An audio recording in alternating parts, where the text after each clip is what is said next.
if I understand it, awareness is focused in the present, in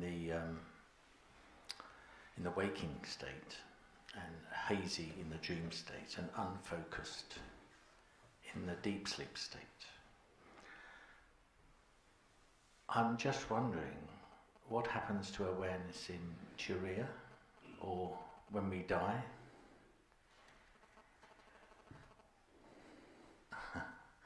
Because from what we've said, it's always ever present, it's always pure. You see that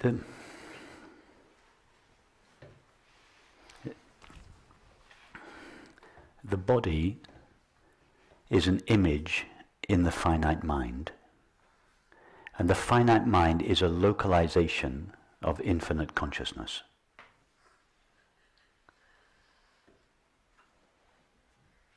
I'll say that again. The body is an image in the mind. Right now, when I say the mind now, I mean the mind in the broadest sense of the word. The body is a mixture of images, sensations and perceptions which appear in the mind. Yeah? All you know of your body now is the image of it and the sensation of it that appears in your mind. So the body is an image in the mind, but the mind itself is a contraction or a localization of consciousness. So if you imagine infinite consciousness, the nature of consciousness is infinite. Now, it's not possible for infinite consciousness to know a finite object. Yes? Because imagine infinite consciousness like an infinite space. And now imagine a little finite object appearing in that space. That finite object would displace a little bit of consciousness's infiniteness, and therefore consciousness would no longer be infinite. It would be finite. So it's not possible for infinite consciousness to know a finite object. In order to know a finite object, infinite consciousness must seem to cease being infinite and become finite. Infinite consciousness must become the finite mind. It's only as a finite mind that consciousness can know the world. That is why in deep sleep we don't know the world, because consciousness has totally defocused. It has let go of all its association with the mind and the body. It's gone back to itself, and it is infinite consciousness knowing its own being alone. In order to know something other than its own being, consciousness must, as it were, cease looking at itself, cease knowing itself as it is, and become a finite mind. Now, how does it become a finite mind? It identifies itself with a form. It simultaneously creates and identifies itself with a form. It is this mixture of consciousness plus form that creates the finite mind, or consciousness plus the body creates the finite mind. It is only as that finite mind that we can know a world.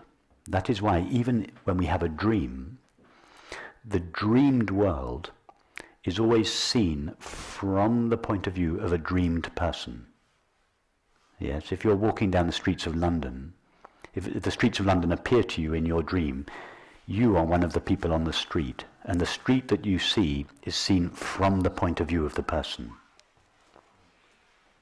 So in order for a dreamed world to appear in consciousness, consciousness has to appear to locate itself as the dreamed person. It's only from the point of view of the dreamed person that consciousness sees the dreamed world. Likewise now, it's only from the point of view of the body that consciousness is seeing a room. And consciousness has to seem to limit itself as a form, as a separate subject, in order to know a separate object. But in order to know itself, it doesn't need to identify itself with the body. It knows itself by itself. So in Turiya is just the experience of consciousness knowing its own being without needing to take the form of the finite mind. Indeed, once consciousness takes the form of the finite mind, it cannot know itself as it is, Because just as the infinite consciousness cannot know a finite object, so a finite mind cannot know infinite consciousness. If consciousness wants to know the world, it has to focus, it has to narrow its vision. It has to assume the position of the body, and it is only as that body-based consciousness that it can know the world. But in order to know itself, it has to gradually relax the focus of its attention, let all those limitations drop away until there is nothing limiting itself. That is the experience of Turiya, or just a simple knowing of our own being, consciousness knowing itself, without the agency of a finite mind. And is that the same as what happens after the body dies? Yes, when the body dies, remember the body is an appearance in the mind. Yes. So when the body dies, just a particular localization of consciousness disperses.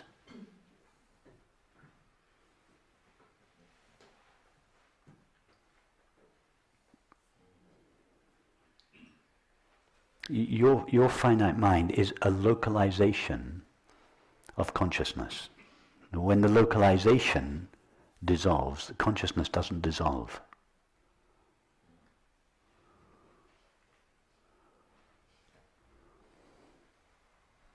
As a friend of mine, Bernardo Castro, put it, he said the finite mind is like a whirlpool in a stream. All there is to the whirlpool is water. When the body dies, the whirlpool dissolves. But nothing disappears, because all there is to the whirlpool is water. The water remains, but it's no longer, it no longer precipitates in the form of the body-mind. Yes. So the mind is like a precipitation or like a whirlpool. Yes. It's a localization of consciousness. And the body and the world appear in that localization. When the body disappears, that localization disperses. However, as the localization disperses, its contents are still in consciousness. So there's no reason why another localization shouldn't form, but contain the elements of the previously dispersed whirlpool,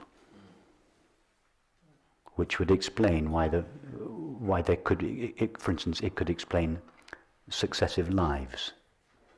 They're not successive lives, they're successive precipitations of finite minds, and there's no reason why the residue of one finite mind, as it disperses into the stream, shouldn't take the form of another whirlpool or another finite mind. So this could explain how what is normally considered to be the theory of reincarnation. A theory of reincarnation that has nothing to do with bodies, physical bodies being born and dying. No, physical bodies never come into existence. We never go further down from consciousness and mind. We never go down to matter. Everything we know of matter, that is the body and the world, is an appearance in the mind, in the finite mind.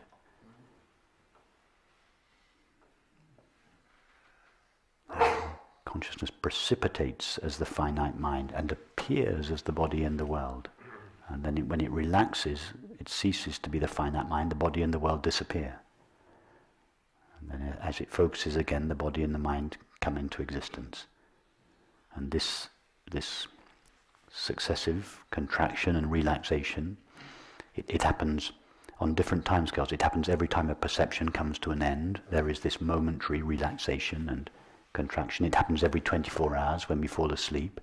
It happens on a bigger scale when we die and when we're born. They're just different lifespans, different time scales for this same process of consciousness contracting or localizing and relaxing. Localizing and relaxing. As it localizes, the body and the world come into existence. As it relaxes, it goes out of existence.